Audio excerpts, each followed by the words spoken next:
কাগজ দিয়ে একটি খরগোশ তৈরি করে দেখাবো। প্রথমে বর্গাকৃতির একটি কাগজ নিব। কাগজটি 4টি অংশে ভাগ করে নিয়ে ভিতরে ঢুকে দিতে হবে ভাঁজ করে নিয়ে। এই যে দেখেন কি সুন্দরভাবে ভাঁজ করে ভিতরে ঢুকে দেওয়া আছে। উপর নিচেই একইভাবে ভাঁজ করতে হবে। তারপরে দেখেন কি সুন্দর করে ভাঁজ। ভিডিওটি লক্ষ্য করলে আপনি খুব সুন্দরভাবে সহজে খরগোশ তৈরি করা শিখে যাবেন। এই যে দেখেন কি সুন্দর ভাঁজ করে এই যে খরগোশের কান তৈরি হয়ে গেল।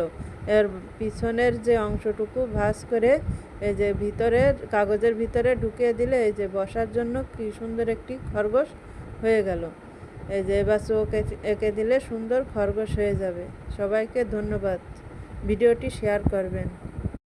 কাগজ দিয়ে একটি খরগোশ তৈরি করে দেখাবো। প্রথমে বর্গাকৃতির একটি কাগজ নিব। কাগজটি 4টি অংশে ভাগ করে নিয়ে ভিতরে ঢুকে দিতে হবে ভাঁজ করে নিয়ে। এই যে দেখেন কি সুন্দরভাবে ভাঁজ করে ভিতরে ঢুকে দেওয়া আছে। উপর নিচেই একইভাবে ভাঁজ করতে হবে। তারপরে দেখেন কি সুন্দর করে ভাঁজ। ভিডিওটি লক্ষ্য করলে আপনি খুব সুন্দরভাবে সহজে খরগোশ তৈরি করা শিখে যাবেন। এই যে দেখেন কি সুন্দর ভাঁজ করে এই যে খরগোশের কান তৈরি হয়ে গেল।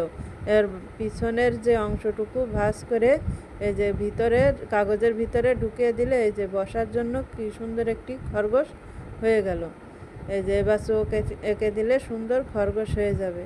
সবাইকে ধন্যবাদ। ভিডিওটি শেয়ার করবেন।